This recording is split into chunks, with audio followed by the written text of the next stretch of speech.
अस्सलाम वालेकुम, मैं हूँ फ़ाइज़ा सदूसी। आई होप आप लोग ठीक होंगे, फ़ाइन होंगे। और आज सबसे पहले आपसे रिक्वेस्ट है पहले मेरी कि आप जो है मेरे चैनल को सब्सक्राइब करें ताकि हमारी हौसला अफजाई होती रहे। और आपकी सपोर्ट का बहुत बहुत शुक्रिया। खबर जो है वो ये है कि बेसिकली सुबह से सोशल मीडिया के ऊपर एक ट्रेंड चल रहा है और बहुत धूम मची हुई है खबर की। खबर वो ये है और वो क्लिप वो जो है वो है आफरीदी के बारे में और सना बच्चा से रिलेटेड। सना बच्चा एक टीवी चैनल की होस्ट है, निजी टीवी चैनल में वहाँ पे होस्टिंग करती हैं। तो उनके गेस्ट थे शाहिद आफरीदी। बूम बूम शाहिद आफरीदी को कौन नहीं जानता।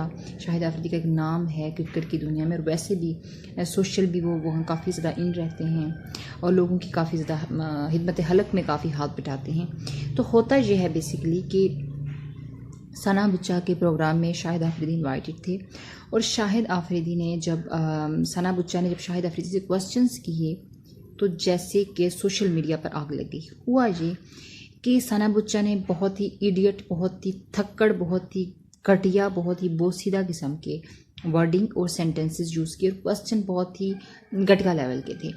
तो होता ये है कि जब सना बच्चा ने शाहिद आफरीदी से पूछा कि आप रोमांटिक हैं, अजीब बात है, कभी कभार पूछ लेते हैं, होस्ट पूछना चाहिए अगर किसी का मन करे, लेकिन उन्होंने ये क्वेश्चन पूछा तो शाहिद आफरीदी ने कहा जी बिल्कुल रोमांटिक हूँ।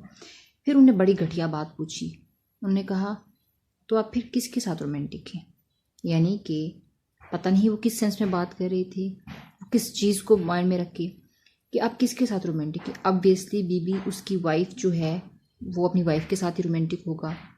अगर आप किसी अफेयर की बात कर रहे हैं तो आप सीधी सी बात कर लें, ये इस तरह की बात करना अजीब है। फिर उनमें उनकी इस तरह के क्वेश्चंस थे, मुझे एग्जैक्टली तो मुझे मेरे माइंड में नहीं है, लेकिन उन्होंने कहा कि आप रोमांटिक हैं, आप सुबह कप उठा के अपनी बीवी को जगाते हैं, तो अगर आप रोमांटिक हैं तो फिर और किसके साथ हैं। इस तरह के क्वेश्चन ने पूछा कि किसके साथ रोमांटिक होते हैं। तो अजीब किस कल्चर को रिप्रेजेंट कर रही थी सना बच्चा कि ठीक है हमारे यहाँ ये भी होता है, अफेयर्स भी चलते हैं, क्या वो ये बता रही थी, या फिर उन्होंने आफरीदी से फेम लेने की कोशिश की। यानी इस तरह के सेंटेंसेस, इस तरह की घटिया बातें करके उनको पता था कि आफरीदी पहले ही शोहरत की पीक पे हैं, उनको ज़रूरत नहीं है। तो उनको पता था कि मैं आफरीदी के साथ लिंक करके मैं खुद जो है वो रेटिंग भी आ जाएगी मेरी, और मैं खुद भी जो है वो आसमानों पर पहुंच जाऊंगी। तो ऐसा ही हुआ। लोगों ने एक घटिया बात की बेस पे काफ़ी ज़्यादा वायरल हुई हैं, बहुत ज़्यादा लोग उनको देख रहे हैं इस टाइम। उनकी बेइज्जती जो है क्लासिकल, उस हवाले से सोशल मीडिया पे ये काफ़ी ज़्यादा वायरल हो रहा है। और दूसरी बात यह है कि फिर उन्हें क्वेश्चंस पूछा कि कुछ क्वेश्चंस पूछे आफरीदी से। एक क्वेश्चन ये पूछा कि आप कभी पेशावर ज़ल्मी में होते हैं, कभी कराची किंग्स में होते हैं, कभी मुल्तान सुल्तान में टीम में होते हैं, आप ये टीमें क्यों बदलते हैं, आप एक जगह पे टिकते नहीं। तो शाहिद आफरीदी ने जो ही देखा कि इसने अपना सवाल क्वेश्चन कंप्लीट किया तो फ़ौरन शाहिद आफरीदी ने जवाब दिया। उसने कहा कि आप भी तो कभी एक चैनल पे होती हैं, कभी दूसरे चैनल पे, कभी तीसरे पे, आप भी तो एक जगह पे नहीं टिकती।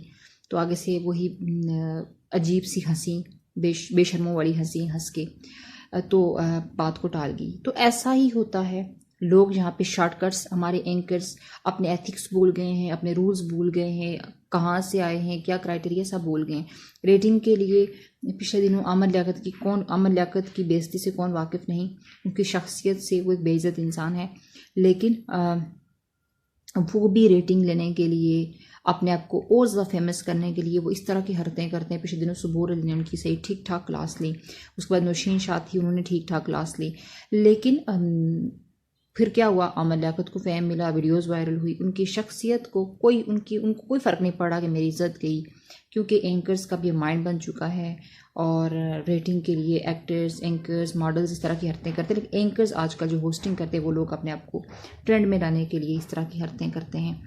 उसके बाद डिफरेंट मॉर्निंग शोज़ के अंदर भी इस तरह की हरकतें होती रहती हैं कि आप बिल्कुल बेइज्जत बन के, चाहे वो चैनल के कहने पे करते हो, चाहे वो अपने माइंड से करते हो, लेकिन आप इस तरह का स्क्रिप्ट लिख के फिर उसको क्वेश्चनिंग करते हो और फिर आपकी बेइज्जती भी होती है। लेकिन आप फेम के लिए सब कुछ जायज़ समझते हो, ये पाकिस्तान है, यहाँ सब होता है और यहाँ पे सब चलता है।